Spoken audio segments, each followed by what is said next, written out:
السلام علیکم ورحمۃ اللہ وبرکاتہ۔ بسم اللہ الرحمن الرحیم۔ پروگرام میرا پیغمبر میں میں ہوں حافظ ہشام الہی ظہیر، آپ کا میزبان۔ معزز ناظرین گرامی قدر، ہم آپ کے سامنے رسول اللہ صلی اللہ علیہ وسلم کے سیرت کے مختلف پہلو رکھ رہے ہیں۔ آخری پروگرام کے اندر ہم نے رسول اللہ صلی اللہ علیہ وسلم کے رؤوف اور رحیم ہونے کی صفت کو بیان کیا، اور آخر میں حضرت عدی بن حاتم طائی کا ایک واقعہ شروع کیا تھا۔ انشاءاللہ اس کو مکمل کرتے ہیں کہ عدی بن حاتم طائی بڑے باپ کے بڑے بیٹے تھے، اور وہ رسول اللہ صلی اللہ علیہ وسلم کی خدمت میں حاضر ہوئے۔ ان کی بہن نے ان کو ملامت کی کہ پورا عالم عرب ان کے ہاتھ کے اوپر اسلام کو قبول کر رہا ہے، تو اسلام میں تخیر کر رہا ہے وغیرہ وغیرہ۔ ایک لمبا واقعہ ہے۔ وہ خود بیان کرتے ہیں، میں رسول اللہ صلی اللہ علیہ وسلم کی بارگاہ میں پہنچا۔ یہ رسول اللہ صلی اللہ علیہ وسلم کا اخلاق ہے، اور آپ کے صرف اخلاق کو حضرت عدی بن حاتم نوٹ کر رہے ہیں کہ یہ کیسے نبی ہیں، کیسے پیغمبر ہیں۔ کنچی اینٹوں کی مسجد کے اندر رسول ہاشمی بیٹھے ہوئے ہیں۔ کہتے ہیں میں نے کیا دیکھا، میں رسول اللہ صلی اللہ علیہ وسلم کے ہمراہ چل رہا ہوں، اچانک ایک بوڑھی عورت نے رسول اللہ صلی اللہ علیہ وسلم کو ایک سائڈ پہ کیا اور اپنی گزارشات کو پیش کرنا شروع کر دیا۔ رسول اللہ صلی اللہ علیہ وسلم نے اس عورت کی بات اتنی توجہ سے سنی، اس قدر انہماک سے سنی، اور یہاں پہ بات آئی ہے تو ضمنی طور پہ آپ کو بتاتا چلوں، رسول اللہ صلی اللہ علیہ وسلم کے اخلاق کا ایک پہلو یہ بھی تھا کہ رسول اللہ جس کی طرف متوجہ ہوتے تھے پورا متوجہ ہوتے تھے۔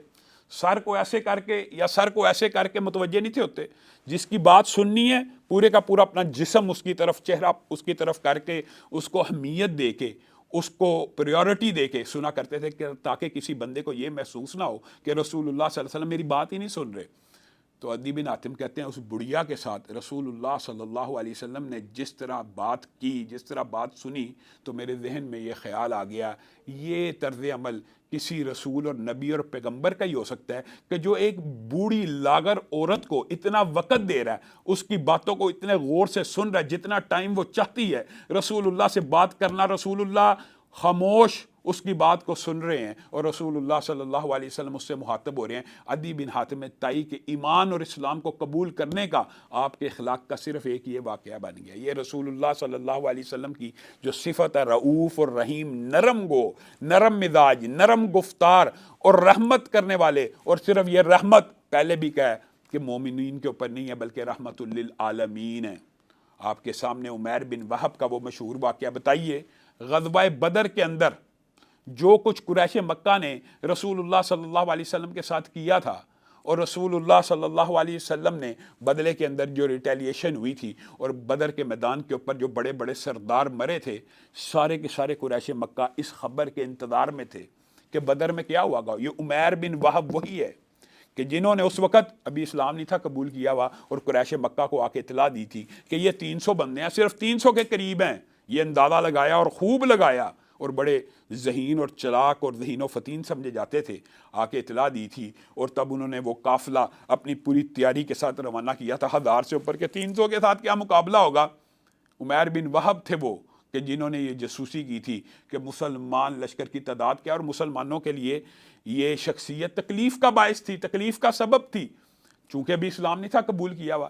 اب جب بدر کا مارکہ ہو گیا، یہ سارے قریشی مجالس کے اندر بدر کے جنگ کے نتائج کا انتظار کرتے کہ نتیجہ کیا نکلتا ہے۔ ابن عبداللہ خدائی آیا اور اس نے آ کے کہا کہ عتبہ مارا گیا، شیبہ مارا گیا، ابو جہل مارا گیا، امیہ بن خلف مارا گیا، اور اس کا بیٹا علی بھی مارا گیا۔ یہ امیہ بن خلف کا بیٹا تھا۔ تو قریش مکہ نے کہا یہ پاگل ہو گیا، یہ پاگل ہو گیا۔ سفیان بن امیہ ادھر بیٹھے تھے، سفیان بن امیہ اس وقت انہوں نے بھی اسلام کو بھی قبول نہیں تھا کیا، ادھر بیٹھے تھے۔ یہ بھی مسلمانوں کے، آپ کو پتہ ہے امیہ بن خلف حضرت بلال کے اوپر کس قسم کے ظلم ڈھایا کرتا تھا، اور حضرت بلال کے اوپر جتنا ظلم و تشدد کیا انہی سرداروں نے کیا ہے۔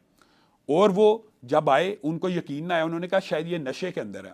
سفیان بن امیہ نے کہا بتا سفیان بن امیہ کا کیا بنا بدر میں، وہ آزمانا چاہتے تھے کہ یہ ہوش و حواس میں ہے۔ تو وہ ابن عبداللہ خدائی کہنے لگا کہ سفیان بن امیہ تو یہ بیٹھا ہے، یعنی وہ ہوش و حواس سے بات بتلا رہا تھا اور حقیقت بیان کر رہا تھا۔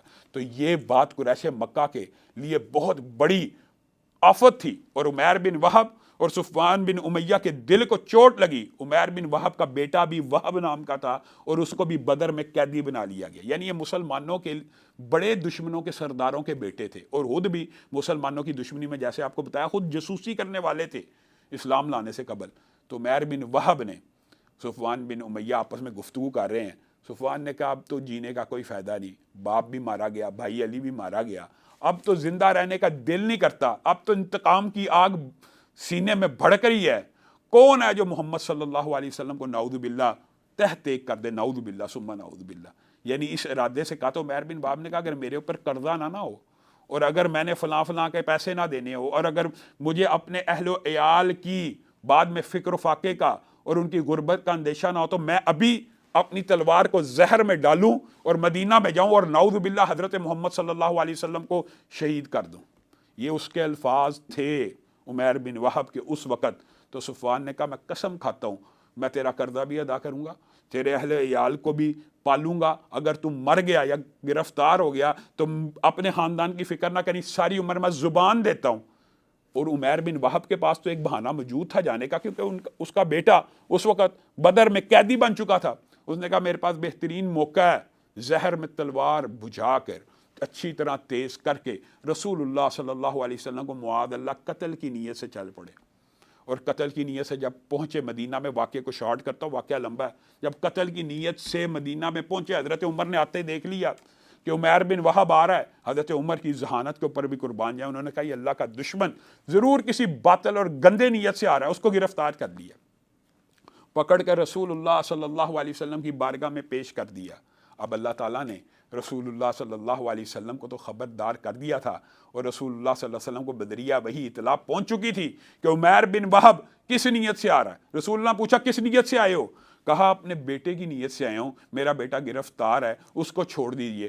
کیا اسی نیت سے آئے ہو؟ ہاں قسم کھاتا ہوں میں اسی نیت سے آیا ہوں. اے عمیر بن وہب اگر یہ بات سچی ہے تو وہ بات بتلاؤ کہ تم صفوان بن امیہ کے ساتھ حتیم کے اندر بیٹھے تھے اور تم نے کہا تھا اگر مجھے اپنے اہل و عیال کے فقر و فاقے کا خطرہ نہ ہو اور اگر مجھے قرضے کا خطرہ نہ ہو تو میں معاذ اللہ رسول اللہ صلی اللہ علیہ وسلم کو تحت کر دوں گا. تو اسی وقت عمیر بن وہب کے ذہن میں یہ خیال آ گیا کہ اس وقت تو ہم دو کے علاوہ کوئی تیسرا بھی موجود نہ تھا. اسی وقت کہنے لگا اشہد انک رسول اللہ، آپ اللہ کے رسول ہیں، ہم آپ کی باتوں کو نہیں تھے مانا کرتے اور ہمیں لگتا تھا کہ آپ کی طرف کوئی وحی نہیں آتی، لیکن اللہ کی قسم اس مجلس میں تو کوئی تیسرا بھی نہیں تھا، آپ کو یقیناً اللہ رب العزت نے یہ اطلاع کی ہے.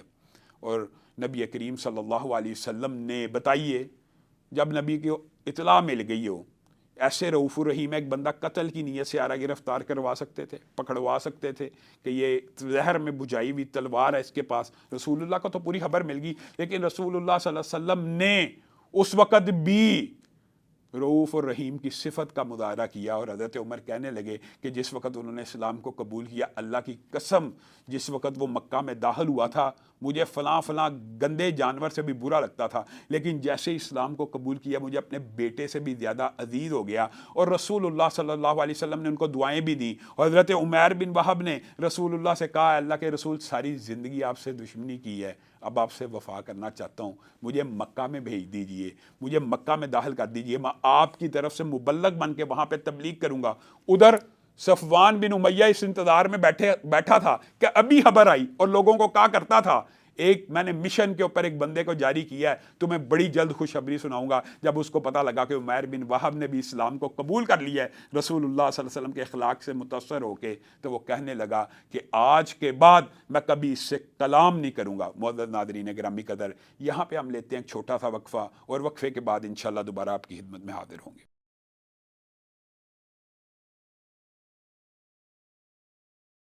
Welcome back. معزز ناظرین گرامی قدر، ایک مرتبہ پھر پروگرام میں خوش آمدید. ہم نبی کریم صلی اللہ علیہ وسلم کی صفت رؤوف الرحیم کے حوالے سے چند گزارشات کو آپ کے سامنے رکھ رہے تھے. ابھی آپ کے سامنے عمیر بن وہب کا جو واقعہ رکھا، اس میں صفوان بن امیہ کا ایک خاص کردار آپ کے سامنے تھا کہ صفوان نے قسم کھا لی کہ آج کے بعد میں عمیر بن وہب سے کلام بھی نہیں کروں گا، گفتگو بھی نہیں کروں گا. لیکن یہ رسول اللہ صلی اللہ علیہ وسلم کی اخلاقی تربیت تھی، اور رسول اللہ صلی اللہ علیہ وسلم کا اپنا مزاج تھا جو ان کے صحابہ کے اندر بھی ویسے ہی عود آیا.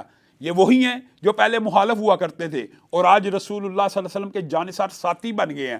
آج شمع رسالت کے پروانے ہی صرف نہیں بنے بلکہ رسول اللہ صلی اللہ علیہ وسلم کی طبیعت کو بھی سمجھنے والے ہیں. فتح مکہ کے موقع کے اوپر جس وقت رسول اللہ صلی اللہ علیہ وسلم داخل ہو رہے تھے مکہ میں، مختلف آپ نے جگہوں کے اوپر مختلف کمانڈر آپ نے مقرر کیے تھے، اور اس وقت جب فتح مکہ ہو رہی تھی تو قریش مکہ کے بعد نوجوانوں نے رسول اللہ صلی اللہ علیہ وسلم کا یہ بات یاد رکھیے مقابلہ کرنے کی کوشش کی تھی. ان میں اکرمہ بن ابی جہل بھی شامل تھے اور صفوان بن امیہ بھی شامل تھے. اور جب یہ دو رسول اللہ صلی اللہ علیہ وسلم کا راستہ روکنے کی کوشش کرتے ہیں تو جس جگہ سے انہوں نے حملہ کرنا تھا وہاں پہ کمانڈر حضرت خالد بن ولید مقرر ہوئے تھے. تو حضرت خالد بن ولید نے چند ہی لمحوں کے اندر ان کو مار بگایا. صفوان بن امیہ اور اکرمہ بن ابی جہل بھاگ گئے. اب عمیر آپ کو پتہ ہے ان کے چچا داد بھائی بھی تھے.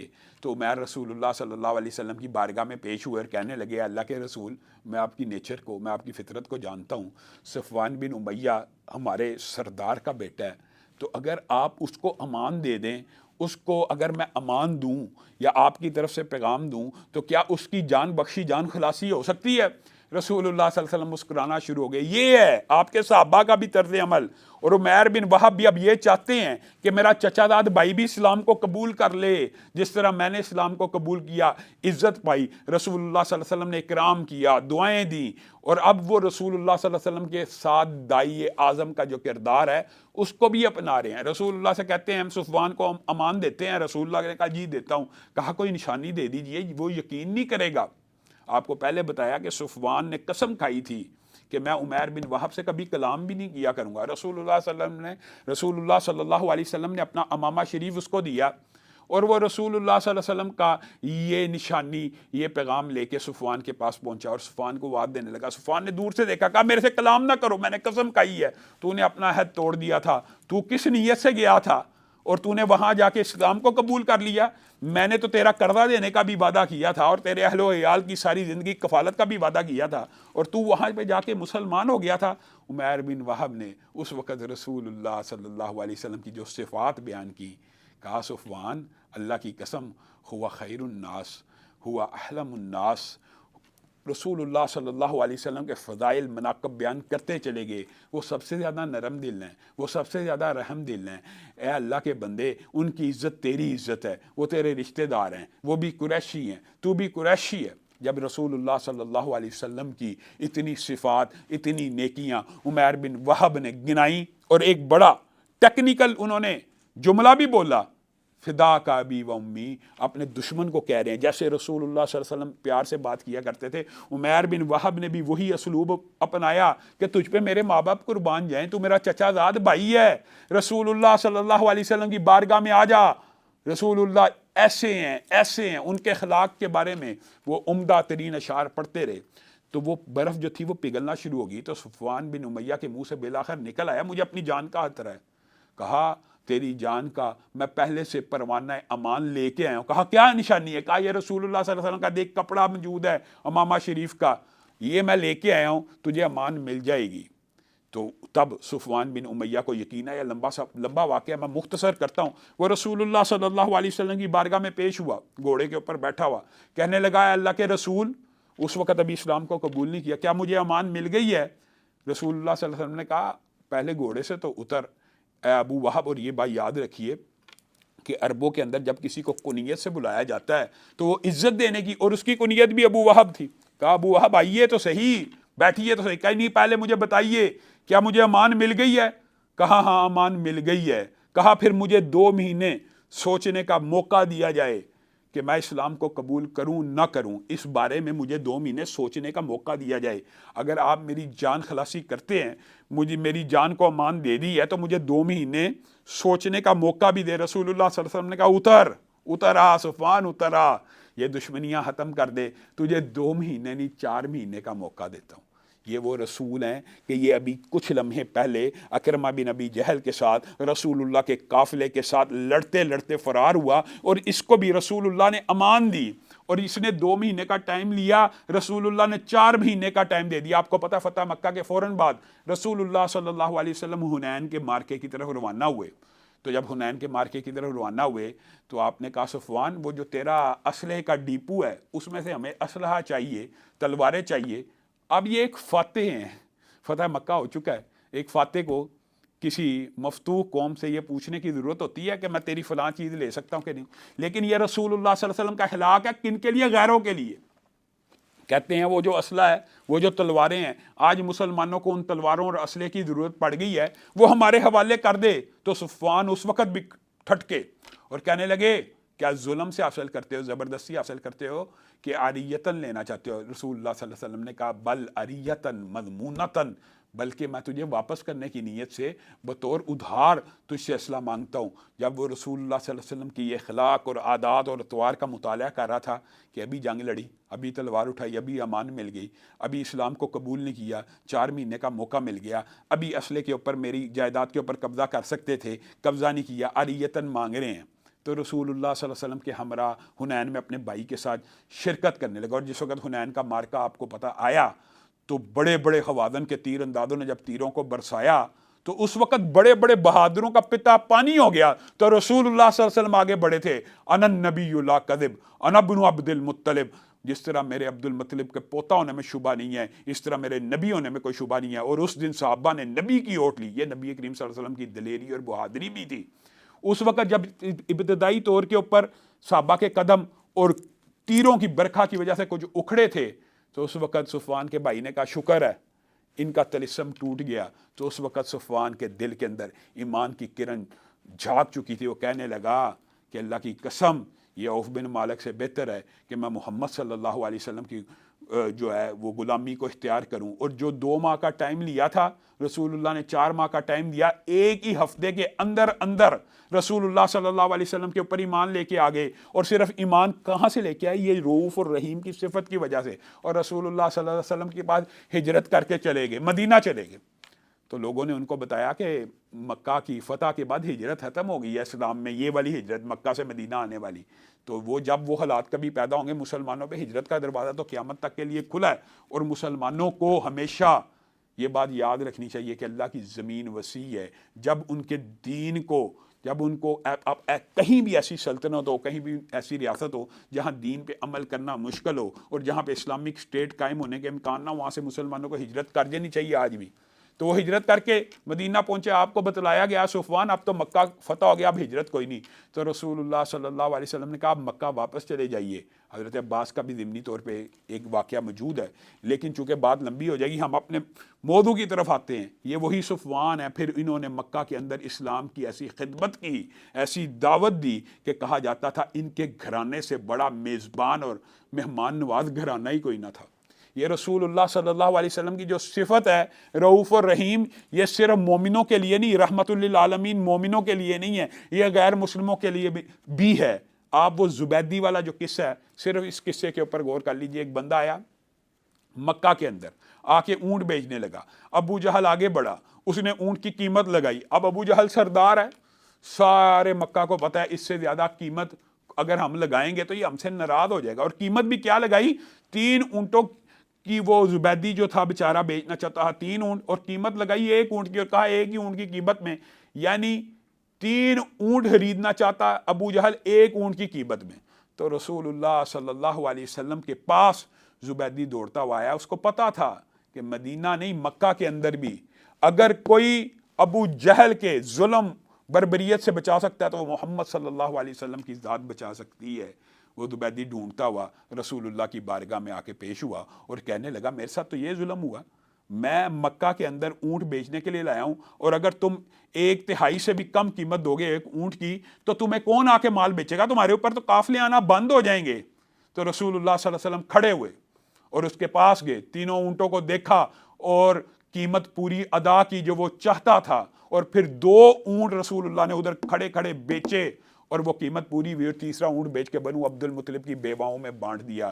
اور پھر ابو جہل کے پاس گئے اور کہا آج کے بعد ابو جہل یہ حرکت مت کرنا، اگر تو نے آج کے بعد حرکت کی تو تجھے پورا بدلہ دیا جائے گا، اور تو میری طرف سے ایسی بات دیکھے گا جو تجھے ناپسند ہو۔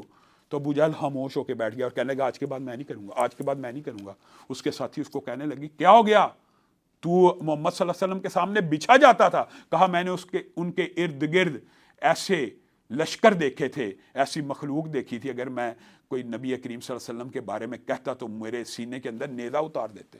یہ رسول اللہ صلی اللہ علیہ وسلم کا اسوہ ہے، رؤوف اور رحیم ہونے کا، صرف مسلمانوں کے لیے نہیں، صرف مومنین کے لیے نہیں۔ ہاں رسول اللہ چاہتے تھے کہ ہر بندہ اسلام کو قبول کرے، اور آپ نے اسی لیے اسی مزاج کو اختیار کیا تھا۔